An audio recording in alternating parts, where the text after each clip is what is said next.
Hello and welcome back to the channel. If you are new here, I am Metastar Messenger, creator and host of the Chronus Book of Days, the original tarot card calendar system you will not find anywhere else on the web or in print. This is a big week in the Chronus Book of Days, with a lot to cover, so with that, let's begin.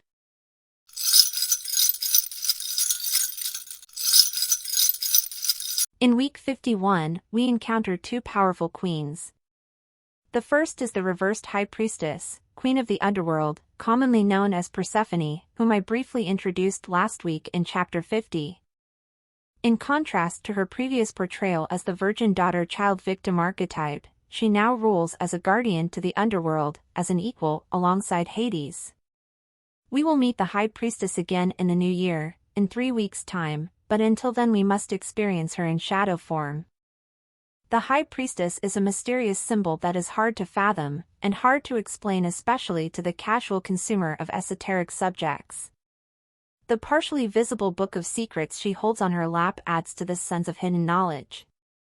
People often describe the High Priestess as intuitive, mysterious, secretive, and silent, yet she is so much more than a powerful psychic medium. As the major arcana host for week 51, she stirs up early memories, past experiences, and the thoughts that we, at times, labor to suppress and keep hidden from the light of day. The High Priestess is the silence of our subconscious, omnipresent, always watching, and listening to our inner dialogue, that voice in your head. And therefore she has deep and intimate knowledge of both shadow and light, that is to say, it is she, the High Priestess, that knows if you've been bad or good, naughty or nice. The High Priestess can be likened to the 12th house in astrology, acting as a ubiquitous chamber for every authentic act of kindness and compassionate gesture, every ecstatic moment, or instance of personal glory, an experience of pure joy, long after its occurrence. The two pillars by her side, one white, the other black, signify her complete access to our dual natures. Within her domain lies our inner darkness and private thoughts, including every manifestation of hatred, every vulnerability, every past failure and lurking phobia and fear. She holds our shadow projections, and memory of rejection, disapproval, and heartbreak. She knows of our erotic desires, shameful yearnings, and secret wishes for fame, wealth and power. Every ounce of embarrassment, humiliation, every tear, and every trace of green-eyed jealousy belongs to her. The High Priestess holds coveting authority over the hidden aspects of our mind, deciding when and how to reveal the truth about ourselves to our conscious self. The winter holiday season and year-end reflections often act as triggers to the subconscious, bringing to light both the bright and shadowy memories of the past.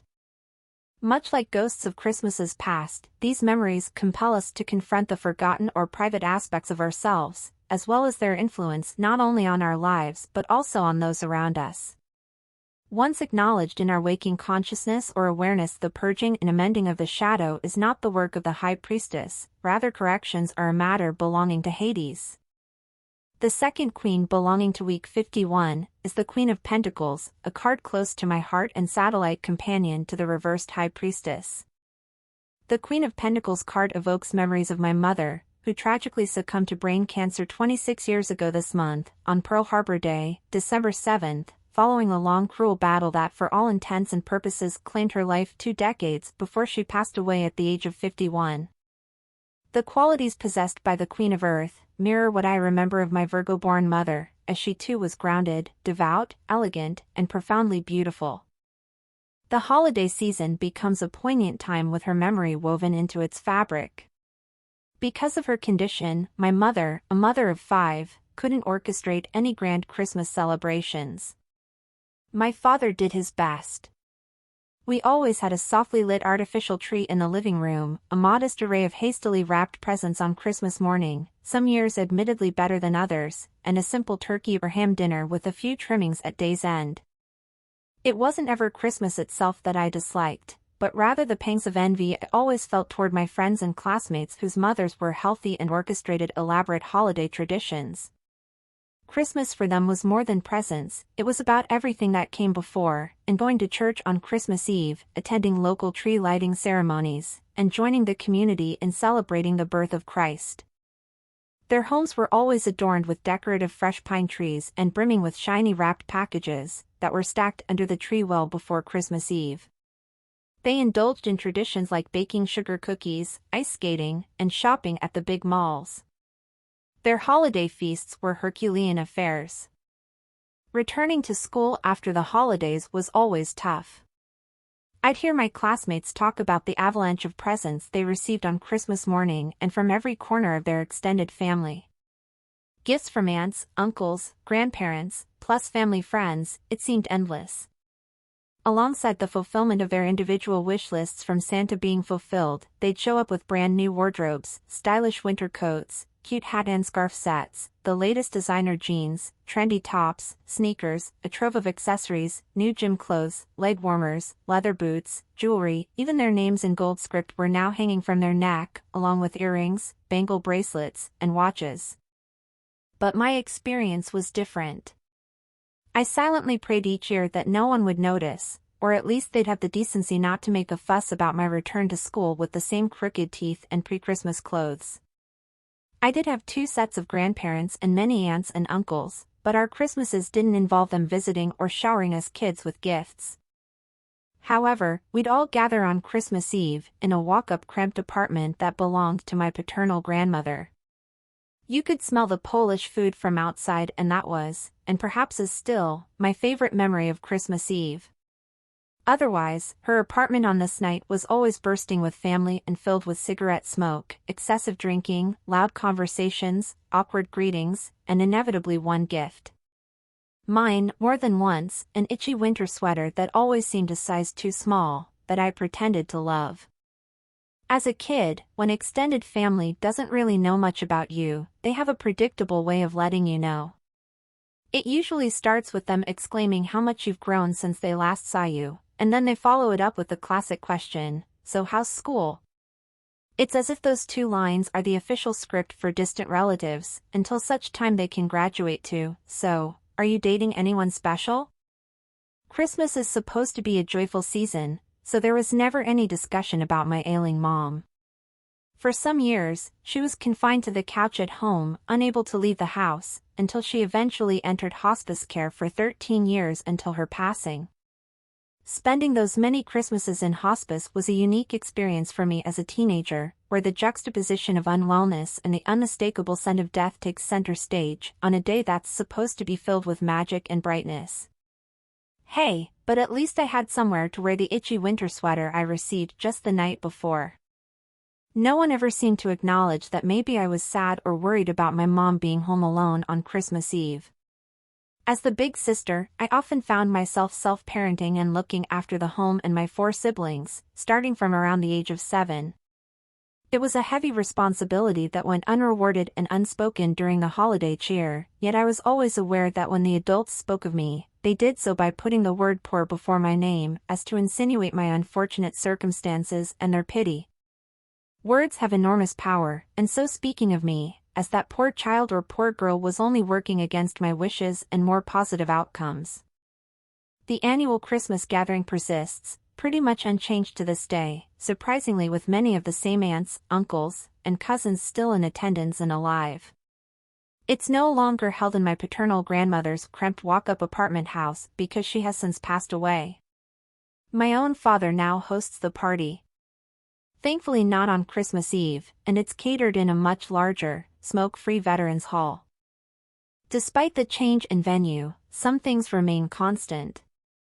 A variety of Polish food still makes it into the catered buffet, awkward conversations and lingering social anxieties fill the room, a family member dressed in Santa suit shows up, sometimes tipsy and smelling of alcohol, and each kid gets one gift that was bought and brought by their mom, for their trouble. However, this year will bring a significant shift. Instead of my mom battling a terminal illness, it's now my husband who I will watch muster the strength to leave his usual spot on the couch for one night.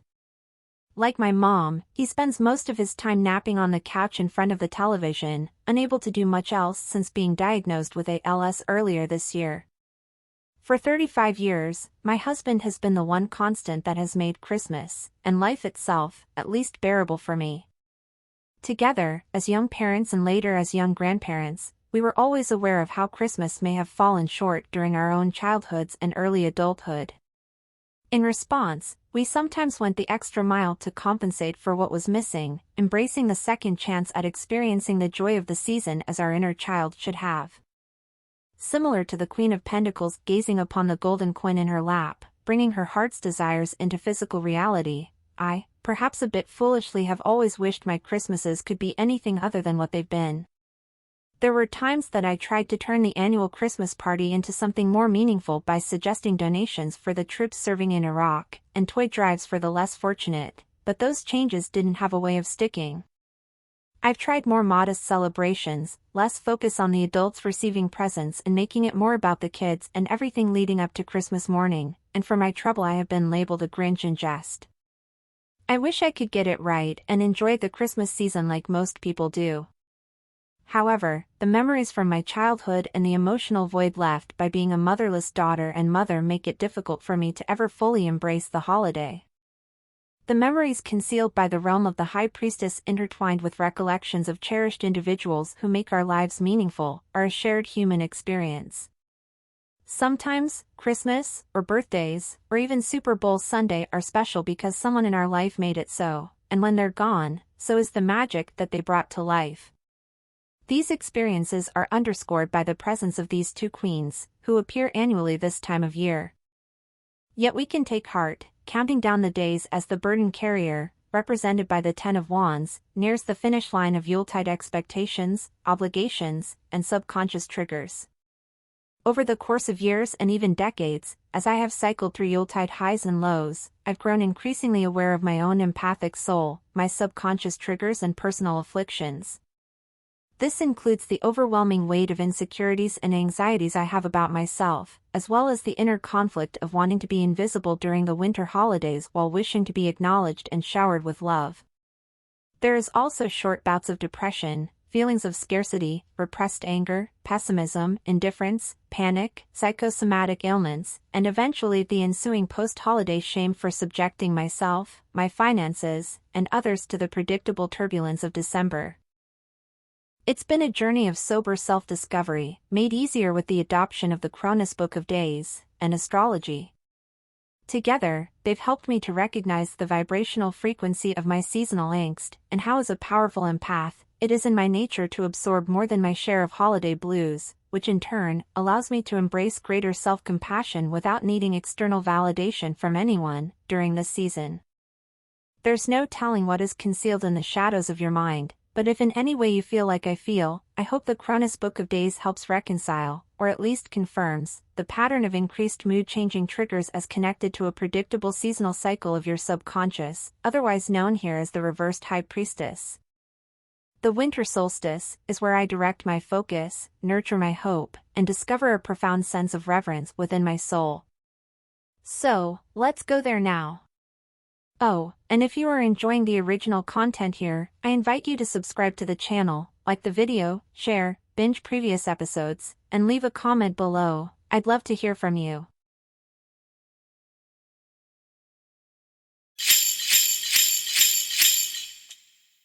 Week 51 is typically a busy period marked by seasonal cosmic transitions, but recent years have witnessed a curious increase in celestial activity taking place above our head, and this year is no different. The first highlight for Week 51 takes place on Tuesday, December 19th, as the Sun begins its annual transit of the Galactic Center. The Galactic Center is the bustling heart of our Milky Way galaxy. It's like Times Square on a cosmic scale, only with a supermassive black hole at its core. This vibrant hub is packed with stars, gas, and dust, creating a dynamic environment where new stars are born while others meet their fiery end. In a nutshell, it's a place of constant change and cosmic spectacles, and where the action really takes place within our galaxy. The Galactic Center holds various spiritual significance depending upon who you ask.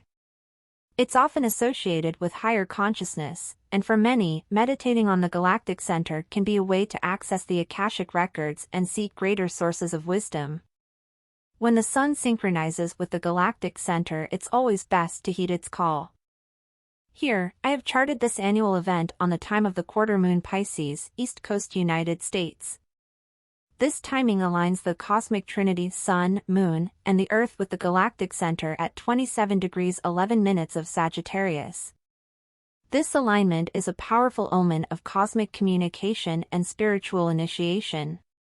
The presence of Piscean energies during the quarter moon phase, along with the influence of double tarot queens in week 51, creates a supportive environment for grounded moments of introspection, emotional healing, and forming a deeper, more profound connection with the universe.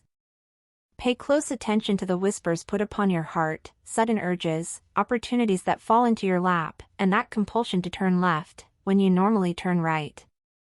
As well as other synchronicities including recurring numbers, words, and even chance encounters with both inanimate objects and nature. Everything is alive now with significance and meaning, trust it.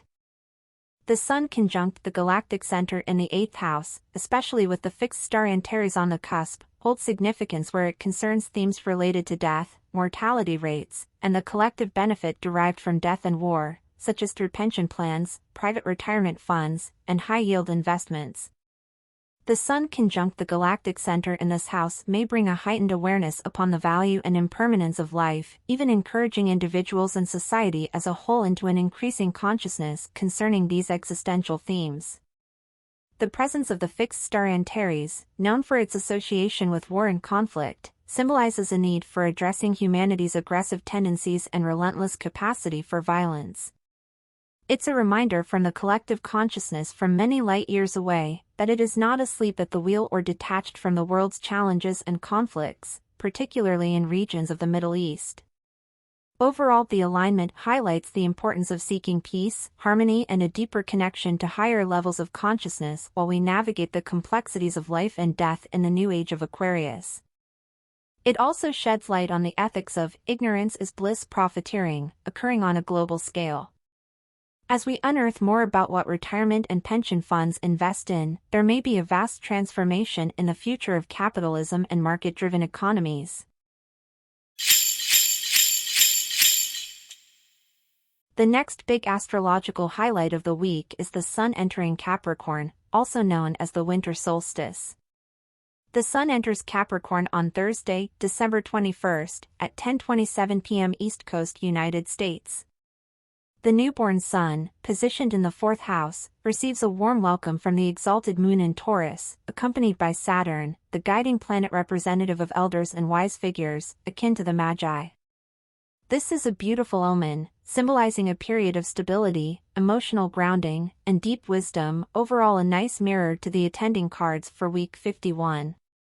It encourages individuals to build solid foundations rooted in both common sense and a deeper understanding of their inner selves, where before there might have been a roaring 20s-style rebellion marked by a curiosity to challenge societal norms and established laws.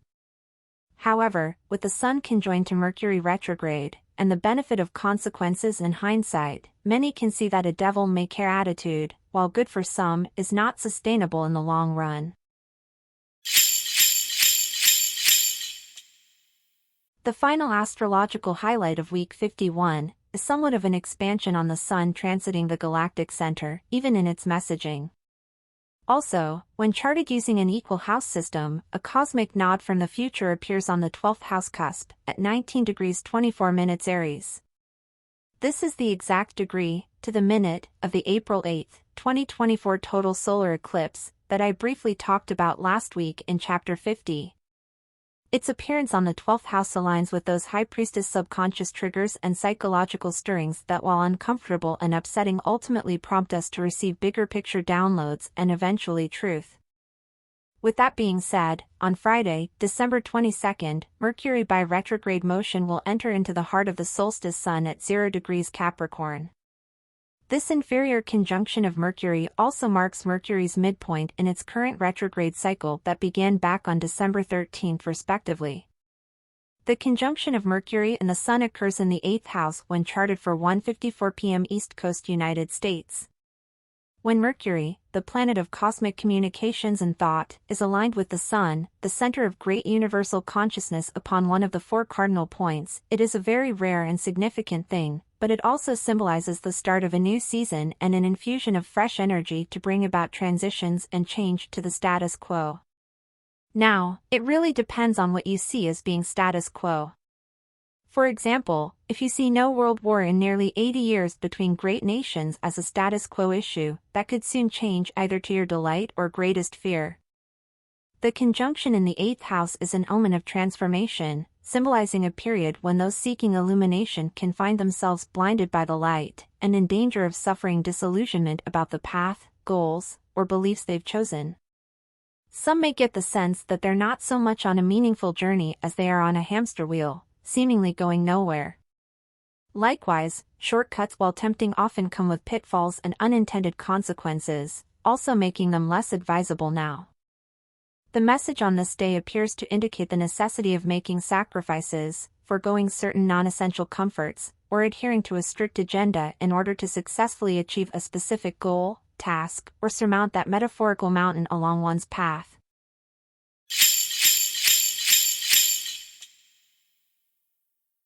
In Chapter 51, we encounter two powerful queens in the tarot cards, the reversed High Priestess and the Queen of Pentacles. The High Priestess symbolizes the mysteries of our subconscious, holding our hidden thoughts, desires, and fears. She can choose to reveal or conceal these aspects to us, daring us to look deep within. The Queen of Pentacles reminds us of cherished individuals in our lives and the holiday season's emotional significance, which isn't always merry and bright for all.